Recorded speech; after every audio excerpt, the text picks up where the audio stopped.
7 India, सच दिखाने की हिम्मत।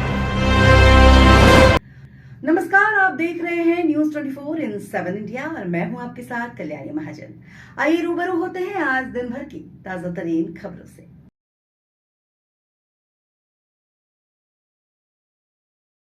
वर्तमान विधानसभा चुनाव जीतने के बाद चुने गए विधायकों को कैबिनेट मंत्रिमंडल में सम्मिलित किया गया। उसके बाद विभाग आवंटित किए जाने, जिसमें झाबुआ जिले की पेटलावद विधानसभा से विजय हुई विधायक उम्मीदवार सुश्री निर्मला भूरिया को कैबिनेट मंत्रिमंडल में महिला एवं बाल विकास विभाग मंत्री का दर्जा दिया गया है। इसके बाद पारानगर में प्रथम आगमन पर रैली निकालकर जोरदार स्वागत किया गया और इसके साथ जनता का आशीर्वाद भी दिया।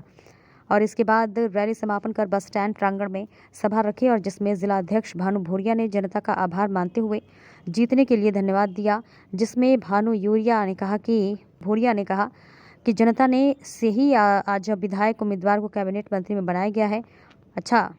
कैबिनेट मंत्री निर्मला भूरिया ने ही जनता का आभार मानते हुए क्षेत्र के विकास के लिए हर संभव प्रयास करने का वायदा किया। कार्यक्रम का संचालन जिला पंचायत सदस्य वाल सिंह मसानिया ने और पूर्व उपाध्यक्ष अमृत जी राठौर द्वारा किया गया एवं कार्यक्रम के समापन में परामंडल महामंत्री रोमी राज सेना ने कार्यक्रम में पधारे सभी जनों का आभार व्यक्त किया।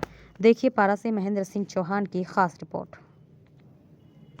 कैसा लग रहा है आपको कैबिनेट मंत्री का दर्जा मिला है मध्य प्रदेश शासन की ओर से? देखिए, मेरी सरकार ने और संगठन ने एक बहुत बड़ी जवाबदारी मुझे दी है और जो जवाबदारी मुझे दी है उसको मैं निभाऊंगी और अच्छे से अच्छा करके दिखाऊंगी। मेरे क्षेत्र ने, मेरे मतदाताओं ने मुझे जिता करके भेजा है और आशीर्वाद दिया है और उसी की ताकत पे आज मैं कैबिनेट मंत्री के रूप में आप लोगों के बीच में उपस्थित हुई हूँ। आज यहाँ पे पारा में मेरे मतदाताओं ने शानदार स्वागत किया, उनका भी मैं आभार मानती हूँ।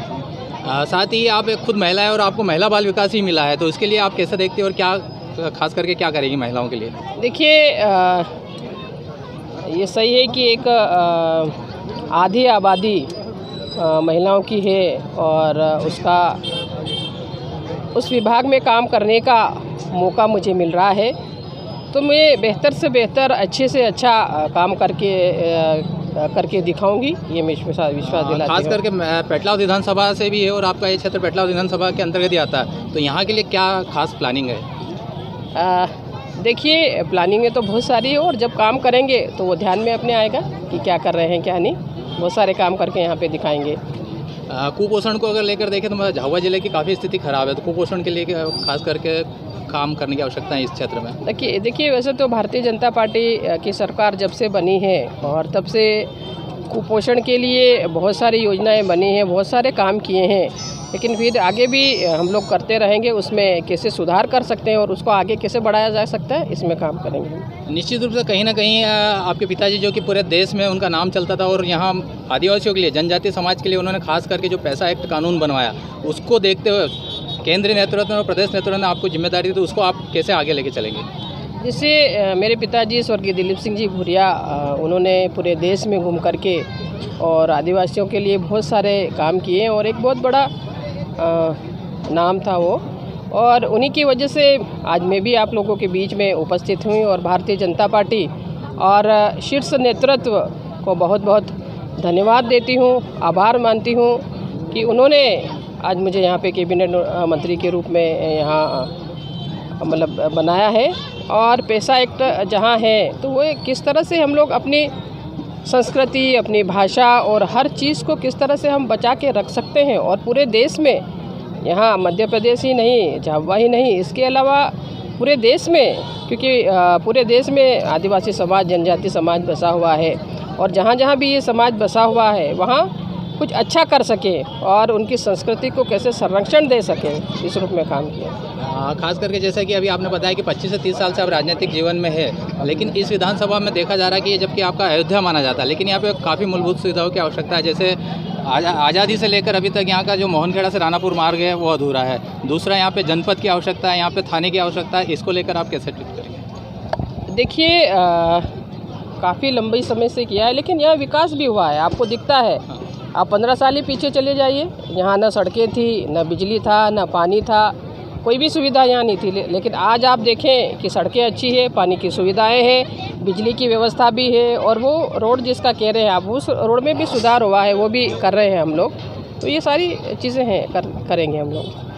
वर्षों से विकास की राह देख रहा पारा को आप क्या सौगात देने जा रहे हैं? देखिए, विकास जहाँ भी जिस क्षेत्र की मतलब जहाँ अलग अलग हर पंचायत में अलग अलग मांग है तो यहाँ करेंगे। और जनपद का जहाँ सवाल है तो वो पंचायतों और एक क्राइटेरिया उसका रहता है।